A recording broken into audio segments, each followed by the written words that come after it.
Magandang araw, buddies. Ipakikita ko tong surface marker. Ito, mga buddies. Sign to nga naitanil sa ilalom.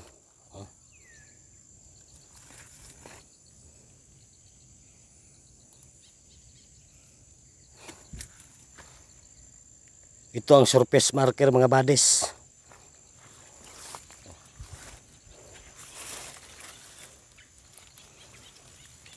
Ito may dot yan.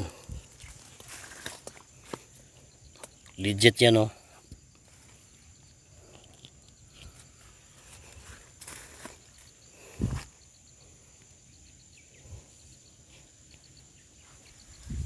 Ito, buddies.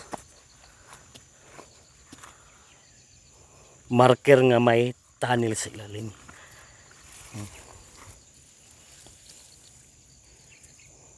Doon, buddies, banda ang posisyon na east yan, southeast dyan.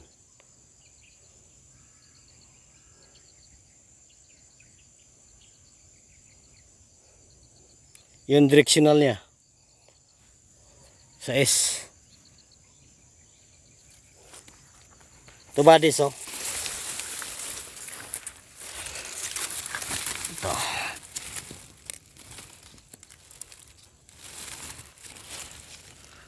Buddies, dito may load to.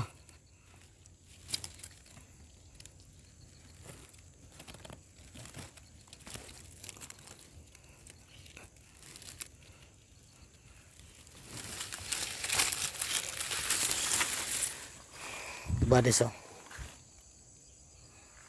Ang kondensya niya, oh. Dyan. Dito may opening dito pa ilalim. May target dyan sa ilalim. Kaso sobra lang lalim. Dahil ang ginamit na marker na coordinate, may itim, oh.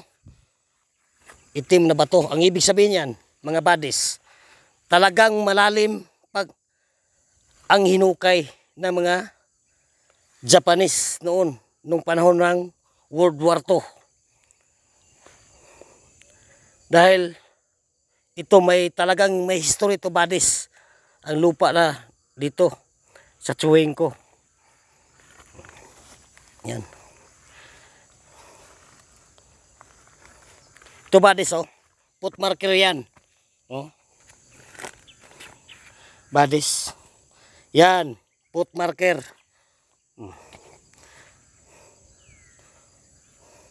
Pa-travel dyan.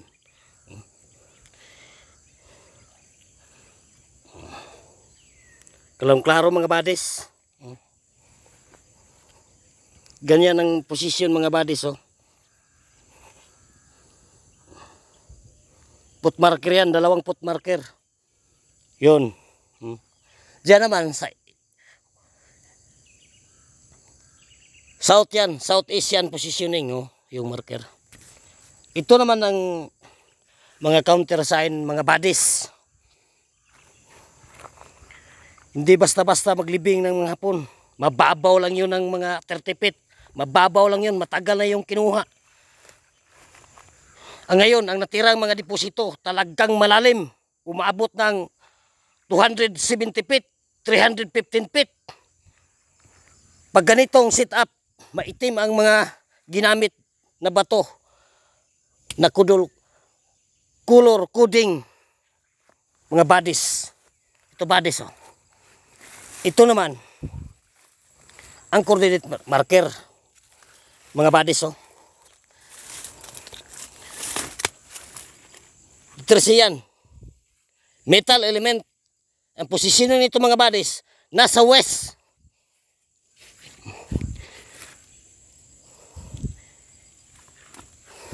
Parang seal siya, mga buddies, oh. Tingnan nyo ayos, mga buddies, ang kanyang formasyon, oh. Na-vlog ko na to, buddies, sa YouTube.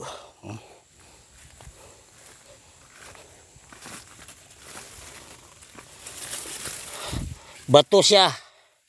Ginamit na marker. Oh. Tingnan nyo, mga buddies, oh. Para siyang bantiling, pero talaga marker yan. Kung anong available material sa area, Yun ang ginamit nilang ginawang marker, mga bato. Matalino sila mga buddies, sobrang talino nila ang mga Hapon. O, tingnan yung mga buddies, o. Oh. Yan. Dito lang mismo ang target. Dito sa area buddies, naghukay na kami ng kay kami nagmamayari ng lupa dito. May hukay na kami na umabot na 160 feet. Kaso, yun. Liter Y, may liter Y dito na creek. Ang dalawang creek, pag umulan, bumaha. Mga buddies. Tapos, yun ang tubig doon pumasok sa aming hukay. Sinundaman, matagal na yun. Sobrang lakas ng baha. 5 minutes lang. Pagkatapos ng baha, biglang nawala ang tubig. Sinunda namin sa ilalim. Yun buddies, mayroon pa mga natitirang mamabaw. Pero tsamba-tsamba lang yun. Oh. Depende yun. Dito, sa aming lugar, kampo to. Maraming marker ito. Oh. Hindi ko na lang ipakikita yung iba na marker na coordinate. Ito lang. Oh. Dalawang. Yan.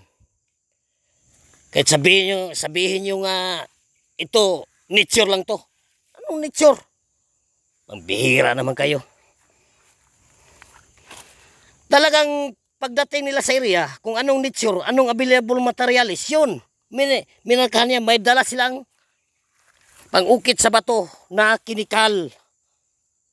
Kaya nilang tunawin yan.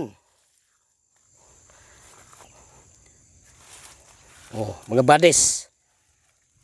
Ito, tadlas dito mga buddies, oh. Oh, may dat pa yan. Oh, ngayon, ipakikita ko mga buddies, yung marker doon sa east side, dahil west side to. Oh.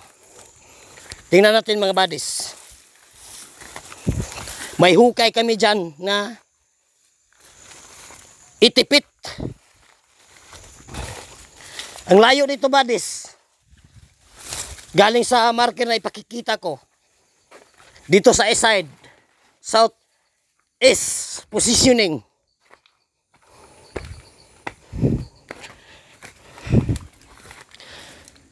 90 pies ang distansya, ang layo. Ito buddies, oh. Itong hukay namin, oh. Galing sa marker. Itong mga marker ng kalabas, nakatago to. Tinabunan na to ng lupa noon. Paghukay namin. Tingnan nyo mga buddies, oh. Oh. Ito ang fire element. Oh. May dalawang dot. Tadlas yan. Kinating yan, no? Ginawang marker. Kitang-kita naman mga buddies, klarong-klaro. Dahil naubusan kami ng pundo, dahil dalawa lang kami ng operate ito sa pinsan ko. Hindi basta-basta mag-ukay. Mga buddies. May namang nagsasabi na vlog na kayo. Wala naman kayong hukay. Marunong kami paano yan pasasabugin namin yung bato. Oh, binasting namin yan. Dito, puro bato to. Ito, binasting. Itipit, yun. Ang lalim, puro mga boulders na bato ang ginamit nila. Oh, kita-kita naman, may tinapyasan pa. Ito buddies, bunker load to. Sinubukan lang namin. Pero may nakasama na akong Hapon noon. Nga talaga, pag bunker spot yun, ang hukayin mo, talagang malalim. Kung hindi naman masyado malalim, yun, matigas talaga. Kundi bato ang gagamitin, simento, buhos. Yun badis, oh. Fire element yan. Diyan. Pinasabog namin yan. Diyan, pinasabog namin, no? May barina yung ginamit namin, tapos binasting namin. Wala lang kaming kasama. Dalawa lang kami. Itipit yan. Hindi basta-basta mahukay mga badis. Baka yung marunong naman kayo talagang mag-remap, magbasa ng marker, hindi ganun ka-simple.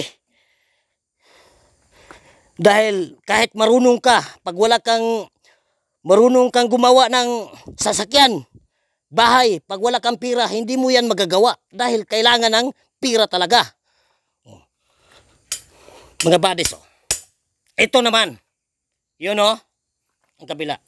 Dito, may target, oh. May literyo yan. Oh, literyo yan. Klarong-klaro mga badis. Literyo yan, oh. Nakaukit. Ang ibig sabihin yan, badis, may tunnel sa ilalim o mayroong depositong dinagnan na ng malaking mga bato.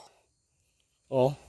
May butas sa ilalim na dinagdanan ng mga laking bato, tinabunan. Gitabunan bay. O mga bato bay nga dagko bay.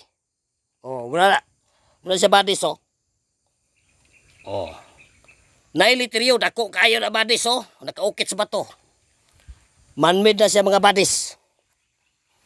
Imingon mo nga, ug marunong kayo mabasa ng sign, makakuha na. Hindi basta-basta. Kahit ang mga Amerikano ay nahihirapan maghukay. Oh, klarong-klaro yan, badis, literyo yan. Pambihira naman kayo. Comment kayo ng comment.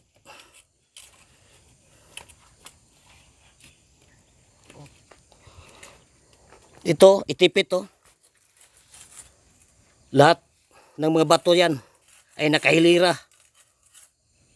Pinasabog namin yun.